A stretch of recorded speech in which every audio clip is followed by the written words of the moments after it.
నమస్తే, welcome to 9 TV. ఇప్పుడు headlines చూద్దాం.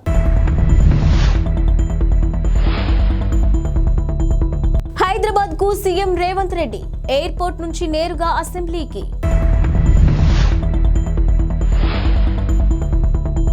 ట్రంప్ కు భారీ షాక్ ఇచ్చిన కొలరాడో సుప్రీంకోర్టు.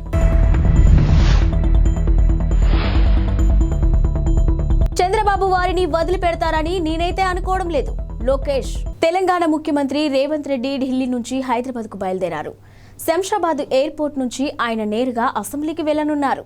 3 రోజుల విరామం తర్వాత ఈ రోజు అసెంబ్లీ సమావేశాలు జరగనున్నాయి. 2014 నుంచి ఇప్పటి వరకు రాష్ట్ర ఆర్థిక పరిస్థితిపై పవర్ పాయింట్ ప్రజెంటేషన్ ఇవ్వనున్నారు. అనంతరం రాష్ట్ర ఆర్థిక స్థితిగతులపైన స్వల్పకాలిక చర్చ జరగనుంది. మరోవైపు ఆర్థిక పరిస్థితిపై మాట్లాడేందుకు తమకు కూడా అవకాశం ఇవ్వాలని బీఆర్ఎస్ ఎమ్మెల్యేలు కోరుతున్నారు. ఇక ఈ రోజు అసెంబ్లీ సమావేశాలు వాడివేడిగా కొనసాగే అవకాశం ఉంది. అమెరికా మాజీ అధ్యక్షుడు డొనాల్డ్ ట్రంప్ కు కొలరాడో సుప్రీంకోర్టు భారీ షాక్ ఇచ్చింది. వచ్చే ఏడాదిలో జరగనున్న అధ్యక్ష ఎన్నికల్లో కొలరాడో రాష్ట్రం నుంచి పోటీ చేయకుండా అనర్హత వేటు వేసింది. ఇక 2021 జనవరి 6న యుఎస్ క్యాపిటల్ పై ట్రంప్ మద్దతుదారుల దాడి నేపథ్యంలోనే ఆయనపై నిషేధం విధించింది. ఇక అమెరికా రాజ్యాంగంలోని నిబంధనల ప్రకారం దేశ అధ్యక్ష పదవిని చేపట్టేందుకు ట్రంప్ అనర్హుడని కోర్టు ప్రకటించింది. ఇలాంటి తీర్పును ఇవ్వడం దేశ చరిత్రలోనే ఇదే తొలిసారి కావడం గమనార్హం. అయితే ఈ తీర్పుపై అమెరికా సుప్రీంకోర్టులో అప్పీల్ చేసుకునే అవకాశాన్ని ట్రంప్కు కొలరాడో సుప్రీంకోర్టు ఇచ్చింది.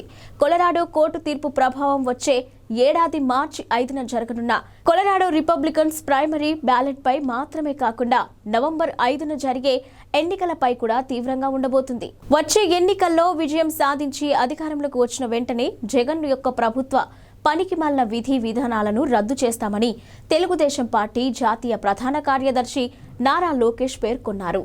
ఆయన చేపట్టిన యువగలం పాదయాత్ర 226 రోజుల పాటు కొనసాగింది. విజయనగరం జిల్లా భోగాపురం మండలంలోని పోలిపల్లి వద్ద నేడు ముగింపు విజయోత్సవ సభ నిర్వహించనున్నారు. దాదాపు 6 లక్షల మంది దీనికి హాజరయ్యే అవకాశం ఉంది. యువగలం క్యాంప్ సైట్లోనే ఉన్న ఆయన ఈనాడు ఈటీవీకి ఇచ్చిన ఇంటర్వ్యూలో పలు అంశాలను ప్రస్తావించారు. తన పాదయాత్రకు ప్రభుత్వం అడుగడుగునా ఇబ్బందులు పెట్టిందని లోకేష్ ఆగ్రహం వ్యక్తం చేశారు. ఇక పాదయాత్ర ప్రారంభం కాకముందే జీవో 1ని తీసుకొచ్చిందని, మైక్, వాహనం, సౌండ్ బాక్సులన్నీ లాక్కున్నారని ఆవేదనను వ్యక్తం చేశారు. ప్రజల దీవెనలే తనను నడిపించాయని అన్నారు. ఎండా వాన అన్నింటికి తట్టుకొని పాదయాత్ర చేశానని, శని, ఆదివారాలు, పండుగలు, పబ్బాలు చూసుకోలేదని తెలిపారు. తన పాదయాత్రలో ప్రజల్లో మార్పు వచ్చిందని, కుర్రోడు కష్టపడ్డాడని, సమాజంలో మార్పు తీసుకురావాలనుకుంటున్నాడని జనం మాట్లాడుకుంటున్నారని అన్నారు. ఇక వచ్చే ఎన్నికల్లో తెలుగుదేశం ఘన విజయం సాధిస్తుందని ఆశాభావం వ్యక్తం చేశారు. బీజేపీ కురువృద్ధులు అద్వానీ, మురళీ మనోహర్ జోషిల ఆరోగ్యాన్ని దృష్టిలో పెట్టుకుని వారిని అయోధ్య రామాలయం ప్రారంభోత్సవానికి రావద్దని కోరామని శ్రీరామ జన్మభూమి తీర్థక్షేత్ర ట్రస్ట్ వెల్లడించింది. ఇక తమ వినతిని ఇద్దరు అంగీకరించారని చెప్పిన సంగతి విదితమే. ఈ అంశంపై దేశవ్యాప్తంగా చర్చానీయాంశంగా మారింది. ఇక దీని వెనుక ఏదో ఉందని పలువురు అనుమానాలు వ్యక్తం చేశారు. ఈ నేపథ్యంలోనే అద్వానీ, జోషిలకు విశ్వ హిందూ పరిషత్ ఆహ్వానం పలికింది. విశ్వ హిందూ పరిషత్ అంతర్జాతీయ కార్యనిర్వాహక అధ్యక్షుడు అలోక్ కుమార్ వీరిని స్వయంగా కలిసి ఆహ్వానం పలికారు. మరోవైపు రామాలయం ప్రారంభోత్సవానికి హాజరయ్యేందుకు ప్రయత్నిస్తామని ఇద్దరు నేతలు చెప్పినట్టు సమాచారం. ఇక జనవరి 22న రామాలయం ప్రారంభోత్సవం జరగనుంది. కరోనా వైరస్ కొత్త వేరియంట్ JN.1ను వేరియంట్ ఆఫ్ ఇంట్రెస్ట్ గా ప్రపంచ ఆరోగ్య సంస్థ మంగళవారం వర్గీకరించింది. అయితే ఈ వేరియంట్తో జనాలకు పెద్దగా ముప్పు లేదని తెలిపింది. అందుబాటులో ఉన్న ఆధారాల పరంగా చూస్తే JN.1తో ప్రపంచానికి పెద్ద ప్రమాదమేం లేదని WHO అంచనా వేసింది. కాగా మాతృవంశం BA 2.86లో భాగంగా JN.1ను ఇంతకుముందే వేరియంట్ ఆఫ్ ఇంట్రెస్ట్ గా వర్గీకరించారు. ఇక మరోవైపు ప్రస్తుతం అందుబాటులో ఉన్న వ్యాక్సిన్లతో JN.1 వేరియంట్తో పాటు వేర్వేరు కోవిడ్ వేరియంట్ల ద్వారా వచ్చే వ్యాధుల నుంచి రక్షణ పొందవచ్చునని వెల్లడించింది. ఇదిలా ఉంచితే ప్రపంచవ్యాప్తంగా JN.1 ఆందోళనలు నెలకొన్నాయి. ఇక JN.1 వేరియంట్ను మొదటిసారి అమెరికాలోని సెప్టెంబర్ నెలలో గుర్తించారు. గత వారం చైనాలో కూడా 7 కేసులు నమోదయ్యాయి. ఇక డిసెంబర్ 8 నాటికి అమెరికాలో నమోదైన మొత్తం కరోనా కేసుల్లో 15% నుంచి 29% మాత్రమే JN.1 వేరియంట్ కేసులేనని US centers for disease control and prevention అంచనా వేసింది. అయితే ఇతర వేరియంట్లతో పోల్చితే JN.1 ప్రజారోగ్యానికి ఎక్కువ హాని కలిగిస్తుందని చెప్పడానికి ఎటువంటి ఆధారాలు లేవని CDC చెప్పుకొచ్చింది. వైసీపీ నేత, విజయవాడ డిప్యూటీ మేయర్ శైలజారెడ్డి భర్త అవుతూ శ్రీనివాసరెడ్డి కోర్టు ఆగ్రహానికి గురయ్యారు. 2015 నాటి కేసులో మంగళవారం కోర్టు వాయిదాకు వెళ్లాల్సి ఉండగా తనకు బదులు డ్రైవర్ను పంపించారు. దీంతో ఆయనపై జడ్జి సీరియస్ అయ్యారు. పర్యవసనంగా ఆయన క్షమాపణలు చెప్పాల్సి వచ్చింది. శ్రీనివాసరెడ్డి మంగళవారం కోర్టు వాయిదాకు హాజరు కావాల్సి ఉండగా వ్యక్తిగత డ్రైవర్ మురారిని పంపించారు.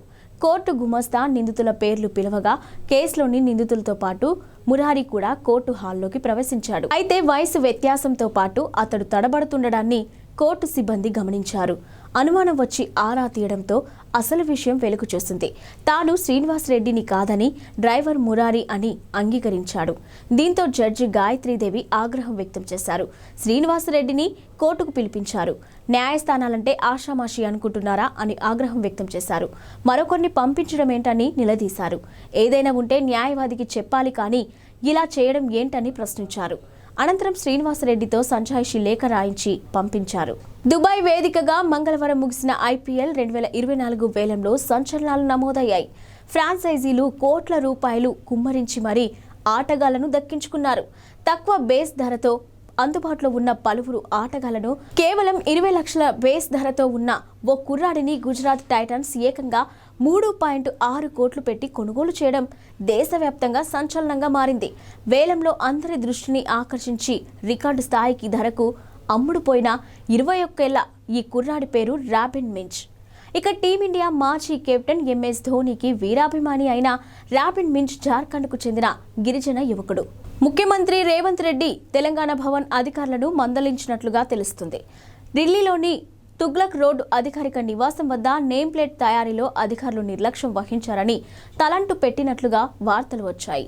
అధికారిక నివాసానికి పెట్టిన నేమ్ ప్లేట్లో తెలుగు, హిందీ, ఇంగ్లీష్ భాషల్లో రాయించిన తెలంగాణ భవన్ అధికారులు ఉర్దూని విస్మరించారు. తెలంగాణలో రెండో అధికార భాషగా ఉర్దూ ఉంది. అయితే ఉర్దూని విస్మరించి 3 భాషల్లో నేమ్ ప్లేట్ అధికారులు తయారు చేయించారు. ఈ క్రమంలోనే ఉర్దూని కూడా కలిపి మరో నేమ్ ప్లేట్ బోర్డు తయారు చేయించాలని సీఎం రేవంత్ రెడ్డి ఆదేశించారు. తాము అధికారంలోకి వచ్చిన వెంటనే మత్స్యకారుల పొట్టకొడుతూ జగన్ ప్రభుత్వం తీసుకొచ్చిన జీవో 217ను రద్దు చేస్తామని టీడీపీ జాతీయ ప్రధాన కార్యదర్శి నారా లోకేష్ తెలిపారు. పద్ధతి ప్రకారం విద్యుత్ ఛార్జీలను తగ్గిస్తామని, చెత్త పన్ను, వృత్తి పన్నులను రద్దు చేస్తామని హామీ ఇచ్చారు. ప్రస్తుతం యువగలం క్యాంప్ సైట్ వద్ద ఉన్న ఆయన ఈనాడు ఈటీవీకి ప్రత్యేక ఇంటర్వ్యూ ఇచ్చారు. తాము అధికారంలోకి వచ్చాక చేయాల్సిన పనులు చాలా ఉన్నాయన్న ఆయన రాష్ట్రాన్ని అభివృద్ధి పథంలో నడిపించి చూపిస్తామన్నారు. తాము అధికారంలోకి రాగానే మళ్లీ పరిశ్రమలను తీసుకొస్తామని, ఉద్యోగాలు ఇస్తామని, రోడ్లకు మరమ్మతులు చేస్తామని పేర్కొన్నారు. ప్రస్తుతం రాష్ట్రంపై 11 లక్షల కోట్ల అప్పు ఉన్నట్టు చెప్పారు. 2014 ఎన్నికల మేనిఫెస్టోలో ఇచ్చిన హామీల్లో దాదాపు 90% నెరవేర్చామని తెలిపారు. పేదల కోసం దాదాపు 120 సంక్షేమ కార్యక్రమాలు అమలు చేసిన ఏకైక పార్టీ టీడీపీయేనని స్పష్టం చేశారు. ఆహా ఓటీటీ సెంటర్కు వచ్చిన మా ఊరి పొలిమేర 2 సినిమాకి అనూహ్యమైన రెస్పాన్స్ వచ్చింది. ఆయా తర్వాత వచ్చిన రాక్షస కావ్యం సినిమా కూడా సందేశం పరంగా మంచి మార్కులనే కొట్టేసింది. ఇప్పుడు ఇదే ప్లాట్ఫామ్ పైకి రావడానికి కరీంనగర్ సినిమా రెడీ అవుతుంది. మోస్ట్ వాంటెడ్ అనేది ట్యాగ్ లైన్. ఈ సినిమాను ఆహాలో ఈ నెల 22వ తేదీ నుంచి స్ట్రీమింగ్ కానుందని తెలిపారు. అందుకు సంబంధించిన పోస్టర్ను అధికారికంగా రిలీజ్ చేశారు. ట్రైలర్ను కూడా వదిలారు. స్క్రీన్ ప్లే, సంభాషణలను రమేష్ ఎలికేటి సమకూర్చగా బాలాజీ భువనగిరి దర్శకత్వం వహించారు. సాహిత్య సాగర్ సంగీతాన్ని అందించాడు. ఒకవైపున రాజకీయం, మరోవైపున రౌడీయిజం నేపథ్యంలో జరిగే ఈ కథ నడుస్తుందనే విషయం ట్రైలర్ను బట్టి అర్థమవుతుంది. కరీంనగర్కి చెందిన 4 యువకులు ఎలాంటి పరిస్థితుల్లో ఎలాంటి మార్గాన్ని ఎంచుకున్నారు, ఆ ప్రయాణంలో వాళ్ళకి ఎలాంటి అనుభవాలు ఎదురయ్యాయి అనేది ఈ సినిమాలోని ప్రధానమైన అంశం. పార్లమెంట్లో ఎంపీల సస్పెన్షన్ పై టీపీసీసీ ఉపాధ్యక్షుడు మల్లు రవి తీవ్రంగా స్పందించారు. మంగళవారం ఆయన గాంధీ భవన్లో మీడియాతో మాట్లాడుతూ 78 మంది ఎంపీలను ఒకే రోజు సస్పెండ్ చేయడం పార్లమెంటు చరిత్రలో ఇది మొదటిసారి అని ఆగ్రహం వ్యక్తం చేశారు. కేంద్ర ప్రభుత్వ వైఖరిపై పార్లమెంటరీ వ్యవస్థకు తీరని మచ్చ అని అన్నారు. అఘంతకులు పార్లమెంట్లోకి వెళ్లడం దేశ చరిత్రలో దారుణమైన సంఘటన అని అన్నారు. ఇంకేమైనా ప్రమాదం కలిగి ఉంటే పరిస్థితి ఎలా ఉండేది అని ఆవేదన వ్యక్తం చేశారు. ఇక ఆయన ఆందోళన వ్యక్తం చేశారు. పార్లమెంటు భద్రతపై చర్చించేందుకు అధికారిక పక్షం ఎందుకు భయపడుతుంది అని ప్రశ్నించారు. కేంద్ర హోంమంత్రి ఈ అంశంపై స్పందించాలని డిమాండ్ చేశారు. వికసిత్ భారత్ అంటే ఇదేనా? బీజేపీ ప్రభుత్వం సిగ్గుపడాలని దుయ్యబట్టారు.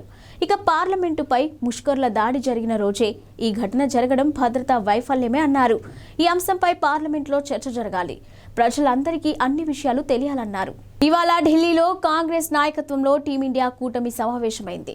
ఈ సమావేశంలో ఆసక్తికర పరిణామం చోటు చేసుకుంది. వచ్చే ఎన్నికల్లో విపక్షాల ప్రధానమంత్రి అభ్యర్థిగా మల్లికార్జున ఖర్గే పేరును బెంగాల్ ముఖ్యమంత్రి మమతా బెనర్జీ ప్రతిపాదించారు. ఇక లోక్సభ ఎన్నికల తర్వాతే తమ ప్రధాని అభ్యర్థిని ప్రకటిస్తామని నిన్న చెప్పిన మమత ఒక్కరోజులోనే స్వరం మార్చేశారు. ఇండియా కూటమి ప్రధాని అభ్యర్థి ఖర్గే అంటూ నేటి సమావేశంలో పేర్కొన్నారు. ప్రస్తుతం ఖర్గే కాంగ్రెస్ పార్టీ జాతీయ అధ్యక్షుడిగా ఉన్నారు. కాగా మమత ప్రతిపాదనకు ఇండియా కూటమిలో 12 పార్టీల నుంచి మద్దతు లభించింది. అంతేకాదు ఇక ఊహించని రీతిలో ఢిల్లీ సీఎం అరవింద్ కేజ్రీవాల్ కూడా ఈ ప్రతిపాదనకు సానుకూలంగా స్పందించారు. దేశానికి తొలి దళిత ప్రధానిని అందించేందుకు ఇదొక మంచి అవకాశమని కేజ్రీవాల్ పేర్కొన్నారు. కర్ణాటకకు చెందిన మల్లికార్జున ఖర్గే దళిత వర్గానికి చెందిన వ్యక్తి అని తెలిసిందే. అయితే ఈ ప్రతిపాదనకు ఖర్గే నుంచి వ్యతిరేకత వ్యక్తం కావడంతో మమతా బెనర్జీ సహా ఇతర విపక్ష నేతలు కూడా నిరాశకు గురయ్యారు. మమత ప్రతిపాదనను ఖర్గే సున్నితంగా తోసిపుచ్చారు. తాను అణగారిన వర్గాల కోసం పనిచేయాలని మాత్రమే కోరుకుంటున్నానని స్పష్టం చేశారు.